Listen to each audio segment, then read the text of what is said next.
बिस्मिल्लाहिर्रहमानिर्रहीम अस्सलाम वालेकुम everyone. Welcome back to my new video and another beautiful day. आज का दिन भी आगाज़ करते हैं एक छोटी सी प्यारी सी दुआ के साथ कि अल्लाह ताला हम सब की ज़िंदगियों में आसानियाँ पैदा करे और सबको ढेरों खुशियाँ नसीब करे। आज मैं तकरीबन 10 बजे के करीब उठी थी। अम्मी के घर हूँ ना, तो मैंने कहा कि सुकून से अपनी थोड़ी सी नींदें पूरी कर लूँ, क्योंकि अपने घर में फिर फ़िक्र होती है कि उठ के काम शाम करने हैं। माँ के घर आके इंसान इन फ़िक्रों से थोड़ा आज़ाद होता है, तो अपनी नींदें वगैरह पूरी कर लेता है। तो नाश्ता अम्मी ने बना के दिया और नाश्ता वगैरह करने के बाद फिर मैंने ये मशीन रखी। आज फुल देसी माहौल आपको नज़र आएगा मेरी अम्मी के घर में। ये मेरी कुछ सर्दियों वाले कपड़े निकाले, तो कुछ शर्ट्स की सेटिंग करने वाली थी, कुछ लूज़ करने वाली थी, तो मैं इनको साथ ले आई। मैंने कहा चले अम्मी के घर ये काम भी हो जाएगा अम्मी की हेल्प के साथ, क्योंकि हम इतने एक्सपर्ट तो हैं नहीं कि अकेले इतने 30 मार खान बन जाएं। तो अम्मी की हेल्प के साथ मैंने अपनी ये शर्ट्स वगैरह इनकी सेटिंग की अच्छे से।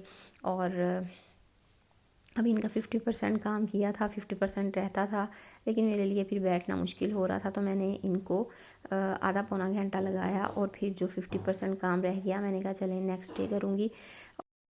अभी मैंने कहा कि नहा के चेंज वगैरह कर लिया जाए और नमाज़ वगैरह पढ़ ली जाए, ताकि फिर दोपहर का खाना शाना मैंने बनाना था, क्योंकि अम्मी सुबह से शामियों के मिक्सचर के साथ लगी हुई थी, तो वो काफ़ी ज़्यादा थक गई थी। तो मैंने कहा कि आप बस शामियों के मिक्सचर बना के आप लेट जाइएगा, मैं खाना शाना बना लूँगी, और उसके बाद फिर शाम को असर की नमाज़ के बाद या मगरिब की नमाज़ के बाद हम बैठ के शामियाँ बना लेंगे। ये शामियों की तैयारियां हो रही हैं। ये अम्मी ने सब्ज़ मिर्चें पीस के रखी थी और बाहर अम्मी बैठी टीवी लाउंज में चिकन शर्ट कर रही थी, और मैं नमाज़ पढ़ने के लिए जा रही थी। मैंने कहा चले नमाज़ पढ़ने से पहले एक छोटा सा क्लिप रिकॉर्ड कर लूँ। यहाँ पे मैंने अम्मी को बोला भी अम्मी आप थकी हुई हैं, नमाज़ पढ़ के मैं चिकन शर्ट कर लेती हूँ, थोड़ी सी हेल्प मैं करवा देती हूँ। लेकिन नहीं, हमारी माएँ जब तक काम उसी टाइम हो जाए तो ठीक है, अगर हम कहें कि हम थोड़ी देर बाद कर लेते हैं फिर वो खुद ही करना स्टार्ट हो जाती हैं। उनको सुकून नहीं आ रहा होता जब तक काम पूरा कंप्लीट ना हो जाए। आप लोग भी सारे रिलेट कर सकते हैं कि सब की माएँ एक जैसी ही होती हैं। अल्लाह ताला हमारी माओं को लंबी ज़िंदगी दे और सलामत रखे। यहाँ मैं नमाज़ पढ़ के आ चुकी थी और अम्मी तकरीबन अपना 90% काम कंप्लीट कर चुकी थी। ये इतना ज़्यादा मिक्सचर इसलिए आपको बना हुआ नज़र आ रहा है क्योंकि हाफ़ ये मैंने शामियाँ लेके जानी थी, हाफ़ अम्मी ने अपने घर के लिए रखनी थी, अम्मी ने बनानी थी। तो मैंने कहा चलें साथ मैं भी अपने घर के लिए बना लूँ। फिर अकेले काम करना ज़्यादा वो लंबा चौड़ा काम हो जाता है, उसके लिए टाइम भी बहुत लगता है। तो इसलिए कभी तुक्का लग जाए तो मैं अम्मी के घर से ही, या टाइम मिल जाए तो अम्मी के घर से ही मेरी कोशिश होती है कि मैं इस तरह की शामियाँ और समोसे वगैरह बना के ले जाऊँ, ताकि फिर मुझे घर जाके अकेले ना खपना पड़े। अम्मी भी चाह रही होती हैं कि चलें यहीं से हो जाए, मैं भी इसकी हेल्प कर दूँगी और ये वहाँ जाके इसको अपने घर जाके इतना ज़्यादा खपना नहीं पड़ेगा। जिन लड़कियों का मेका एक ही शहर में है या घर के नज़दीक है तो वो रिलेट कर सकती हैं। इस तरह हमारी माएँ बहुत ज़्यादा कोशिश करती हैं कि अपनी बेटियों की हेल्प करके भेजें, ताकि ये अकेली घर जाके ना खपें। माँ बाप के प्यार का तो कोई मुतबादिल हो ही नहीं सकता ना। अल्लाह ताला सबके माँ बाप को लंबी ज़िंदगी दे, उनको सेहत वाली लंबी ज़िंदगी दे। और यहाँ पे मम्मी तकरीबन काम कंप्लीट हो चुका था, अब सिर्फ मिक्स कर रही थी। और मैंने अपने हाफ़ मिक्सचर में थोड़ी सी कम मिर्चें डलवाई, क्योंकि अब हम हस्बैंड वाइफ बहुत कम मिर्चें खाने लग गए हैं। हमारी आदत डेवलप हो गई है अल्हम्दुलिल्लाह। और लेकिन मेरी अम्मी ज़रा स्पाइसी खाना पसंद करती हैं। वो हमारे घर आए तो उनको हमारे पकवान ज़रा फीके फीके लग रहे होते हैं। बट इतनी मिर्चें खाना भी सेहत के लिए बिल्कुल भी अच्छा नहीं होता। तो इसलिए आप लोग भी ट्राई करें, अगर आप लोग भी कम मिर्चों पे आ सकें। मैंने और मेरे हस्बैंड ने तो काफ़ी हद तक अपना टेस्ट डेवलप कर लिया है, काफ़ी हद तक नहीं बल्कि 100% अपना टेस्ट डेवलप कर लिया है। अब हम कहीं भी कोई स्पाइसी थोड़ा सा खाएं तो हमारे फ़ौरन जलन स्टार्ट हो जाती है। तो मिर्चें कम ही खाना ठीक है, कम ही खानी चाहिए। मैंने अपने जो शामियाँ अपने घर के लिए बनवाई थी उनमें बहुत कम मिर्चें रखवाई थी, और अम्मी ने फिर अपने हिसाब से अपने घर की शामियों में रखी थी। और यहाँ पे सारा मिक्सचर वगैरह रेडी करके अम्मी लेट गई थी, क्योंकि वो बहुत ज़्यादा थक गई थी, वो सुबह ही उठ के कामों को लगी हुई थी। तो मैंने कहा आप लेट जाएँ, अब मैं लंच रेडी कर लेती हूँ और शामियाँ फिर हम शाम को उठ के बना लेंगे जब आप थोड़ा सा रेस्ट कर लेंगी। और यहाँ पे मैं पुलाव बना रही हूँ। यहाँ पे मैं आपसे क्विक से पुलाव की रेसिपी शेयर करती हूँ। वैसे तो यूजुअली हम सब यखनी पुलाव ही खाना पसंद करते हैं क्योंकि वो ज़रा लाइट होता है और मज़े का भी ज़्यादा बनता है। लेकिन यहाँ पे मैंने ज़रा जल्दी ये पुलाव बनाना था क्योंकि लेट हो रही थी, तो मैं आपसे इस क्विक से पुलाव की रेसिपी शेयर करती हूँ। बहुत यमी किस्म का बना था। इंशाल्लाह आप लोग भी जब कभी जल्दी में हो, यखनी बनाने का ना टाइम हो, तो आप लोग ये पुलाव एक दफ़ा ज़रूर ट्राई कीजिएगा। बहुत ईजी सी और क्विक सी रेसिपी और जल्दी से आप लोगों का पुलाव रेडी हो जाएगा। मैं 2 गिलास राइस बना रही हूँ, उसमें हाफ़ केजी चिकन यूज़ कर रही हूँ। उसके लिए मैंने एक मीडियम साइज़ का प्याज लिया था, उसको लाइट ब्राउन करके, मुझे क्योंकि लाइट कलर के चावल पसंद हैं इसलिए मैंने उसको लाइट ब्राउन करके, जब उसका मेरी पसंद के मुताबिक कलर आ गया प्याज का, तो मैंने उसमें पानी थोड़ा सा ऐड कर दिया ताकि वो ज़्यादा कलर ना पकड़े।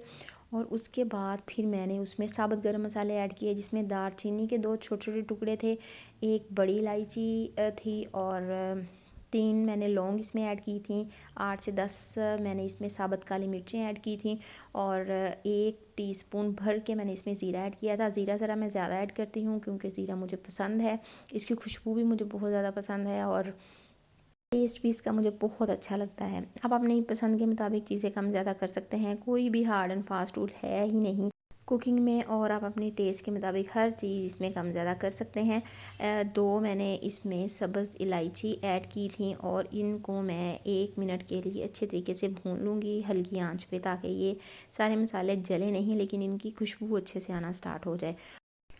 और साथ फिर मैं जब ये इनकी खुशबू अच्छे से आना स्टार्ट हो जाएगी, तो मैंने 1 टेबलस्पून भर के कुटी हुई सब्ज़ मिर्च ऐड कर दी। आप इसी तरह ऐड करिएगा और इसी पॉइंट पे ऐड करिएगा जिस तरह मैं कर रही हूँ। बिलीव मी, आपका ये पुलाव बहुत यमी किस्म का बनेगा और आप लोगों को मज़ा आ जाएगा खाने का। सब्ज़ मिर्ची ऐड करने के बाद हम इसको मिक्स करेंगे इस मसाले में, और साथ ही हम इसमें अदरक लहसुन का पेस्ट ऐड कर देंगे। वो आप 1 से 1.5 टेबलस्पून डाल सकते हैं। अम्मी ने ये फ्रीज़ करके रखा होता है, तो मुझे यही आसान लगता है। अम्मी कभी खाने के हिसाब से फ़्रेश भी ऐड कर लेती हैं, कभी ये फ्रीज़ भी ऐड कर लेती हैं, लेकिन मेरी ज़्यादा कोशिश होती है कि मैं फ्रीज़ ही ऐड कर दूँ।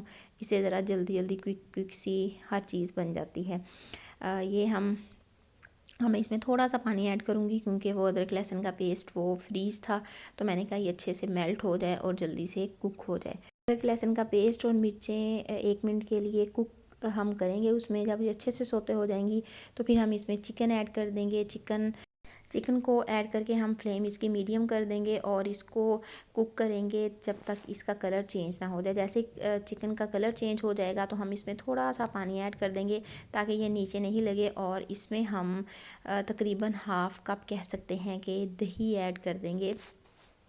दही भी ये फ्रीज ही पड़ा हुआ था, दूसरा दही फ्रेश था, वो अम्मी ने कहा था उसका रायता बना लेना, और ये फ्रीज़ जो था वो मैंने फिर इनको राइस में ऐड कर दिया और इसके ऊपर मैंने लिड दे दिया था ताकि ये कुक भी हो जाए और जो फ्रीज़ दही है वो जल्दी से मेल्ट भी हो जाए। तो एक दफ़ा मैंने ढक्कन उठाया, तब तक मेल्ट नहीं हुआ था, दूसरी दफ़ा उठाया तो मेल्ट हो चुका था। अब मैं ज़रा आंच थोड़ी सी तेज़ करके, बहुत ज़्यादा नहीं, थोड़ी सी तेज़ करके इसको जल्दी से कुक करूँगी, क्योंकि जब टाइम होता है तो फिर हम मीडियम या लो फ्लेम पर कोई भी कुकिंग वाली चीज़ रख के साथ में और भी बहुत सारे काम निपटा लेते हैं। लेकिन जब हमारे पास टाइम कम होता है तो हमारी यही कोशिश होती है कि थोड़ी सी फ्लेम हाई करके इसको जल्दी से कुक कर लें और फिर जल्दी से ताकि खाने को एंजॉय कर सकें। अब साथ ही मैं 2 स्मॉल साइज़ के टमाटर कट कर रही हूँ। बहुत ज़्यादा स्मॉल साइज़ भी नहीं था, इसको मीडियम साइज़ आप कह सकते हैं। मीडियम साइज़ के टमाटर कट कर रही हूँ। जैसे ही वो दही का पानी ड्राई होना स्टार्ट हुआ तो मैंने इसमें टमाटर ऐड कर दिए। 1 चम्मच मैंने इसमें कुटी हुई लाल मिर्च का ऐड किया और टेस्ट के अकॉर्डिंग मैंने इसमें नमक ऐड किया, और इसको मीडियम फ्लेम पे मैंने कवर करके 3 से 4 मिनट के लिए रख दिया। लेकिन दरमियान में मैं इसको 1-2 दफ़ा लिड उठा के मैंने इसको हिलाया भी ताकि ये नीचे ना लग जाए। और फिर जब ये टमाटर गल गए तो मैंने फिर ढक्कन उतार के इसको अच्छे तरीके से भून लिया, क्योंकि अगर जब भुनाई पे कंप्रोमाइज़ होता है ना तभी टेस्ट पे कंप्रोमाइज़ होता है। जब हम भुनाई अच्छे से करते हैं, ऑयल अच्छे से छोड़ देती है हर चीज़, तो फिर उसका असल टेस्ट बनता है, फिर वो बहुत मज़े की बनती है। यहाँ मैंने अच्छे तरीके से भुनाई करके इसमें मैंने पानी ऐड कर दिया। 2 गिलास राइस थे तो मैंने इसमें तकरीबन 3.5 गिलास पानी ऐड किया था। थोड़ा सा कम ही रखना चाहिए, अगर हम पूरा 4 गिलास डालेंगे तो फिर वो चावल इतने खिले खिले से नहीं बनेंगे, वो जुड़े जुड़े से बनेंगे। अब इसमें पानी ऐड करके इसको एक दफ़ा मैं अच्छे तरीके से हिला दूँगी सारे मिक्सचर को, और फिर इसको कवर करके रख दूँगी जब तक पानी में बॉयल ना आना स्टार्ट हो जाए। और साथ ही फिर ये शामियों वगैरह के जो मिक्सचर बनाया था उसके भी, और ये चावल बनाते हुए भी काफ़ी सारा बर्तन इकट्ठे हो गए थे। तो मैंने कहा चलें अब जब तक दम देना है तब तक ये बर्तन भी धुल जाएंगे, इनको भी साथ लगता धो दूँ, क्योंकि अगर ये पड़े रहते तो बाद में फिर इंसान की नीयत ख़राब हो जाती है। अच्छा यार शाम को धो लूँगा, रात को धो लूँगा, इस तरह फिर काम पेंडिंग ही होता जाता है। अगर आपके पास टाइम है तो उसी टाइम हमें ये काम कर लेना चाहिए, ताकि वो काम भी ख़त्म हो जाए और हमारे जहन से ये वाला सफाई वाला बोझ भी उतर जाए कि अभी यार किचन साफ़ करने वाला है, अभी ये काम करने वाला है, अभी वो काम करने वाला है तो साथ साथ काम हो जाए तो वो ज़्यादा बेहतर होता है। इस तरह इंसान रिलैक्स भी रहता है और काम का बर्डन भी बहुत हद तक लाइट हो जाता है। अभी बर्तन हाफ़ भी नहीं हुए थे और पानी को बॉयल आना स्टार्ट हो गया था। मैंने इनमें राइस ऐड किए और फिर तकरीबन अब हम राइस इसमें कुक करेंगे जब तक, ये तो आप सबको पता ही होगा यकीनन, सारी मेरी बहनें मुझसे ज़्यादा एक्सपर्ट बैठी होंगी इंशाल्लाह। हाँ, तो जब तक इसका पानी 50% तक रिड्यूस हो गया तब मैंने आके इसका नमक और मिर्च वगैरह टेस्ट की। मिर्चें मुझे थोड़ी सी कम लगी थी तो मैंने एक सब्ज़ मिर्च कट करके इसमें ऐड कर दी, और अब मैं इसको वेट करूँगी जब तक इसका पानी 90% तक ड्राई ना हो जाए। और पानी तकरीबन 90% तक जब रिड्यूस हो गया तो मैंने इनको दम दे दिया हल्की आंच पे 15 मिनट के लिए। और 15 मिनट के बाद मैंने इसका दम ओपन नहीं किया, मैंने फ्लेम ऑफ कर दी थी। और उसके बाद 10 मिनट के बाद मैंने इसको लिड को हटाया था, यानी टोटल 25 मिनट्स के बाद मैंने इस लिड को हटाया था। क्योंकि अगर हम 15 मिनट के बाद फ़ौरी तौर पर लिड को हटा लेते हैं और चावल निकालना स्टार्ट कर देते हैं या उसको हिलाना स्टार्ट कर देते हैं तो चावल बहुत टूट जाते हैं। तो आप यही टिप यही है कि दम के बाद अगर आपके पास टाइम है तो उसको 10 मिनट के लिए ऐसे ही छोड़ दें, उससे चावल बहुत खिले खिले से बनेंगे और जब आप इनको निकालेंगे या हिलाएंगे तो ये बिल्कुल भी नहीं टूटेंगे। यहाँ मैं आपको दिखाती हूँ, देखें चावल एक एक दाना अलग अलग और कितना खिला खिला सा बना है, वो इसी वजह से क्योंकि मैंने इनको 10 मिनट के लिए छोड़ दिया था। और फिर पुलाव वगैरह एंजॉय करने के बाद हम लोगों ने असर की नमाज़ वगैरह पढ़ी और मैं भी फिर थोड़ी देर के लिए लेट गई। और उसके बाद फिर मगरिब का टाइम हुआ तो उठ के मगरिब की नमाज़ पढ़ी। मगरिब की नमाज़ के बाद मैंने और अम्मी ने शामियाँ बनाना स्टार्ट कर दी। ये 2 हिस्सों में आपको इसलिए नज़र आ रही हैं क्योंकि एक हिस्से में मिर्चें कम हैं और एक हिस्से में ज़्यादा हैं। यहाँ हम माँ बेटी ने बैठ के शामियाँ भी बना ली, थोड़ा सा टीवी भी इंजॉय कर लिया, कुछ बातें भी कर ली, दिल की बातें भी इंजॉय कर ली।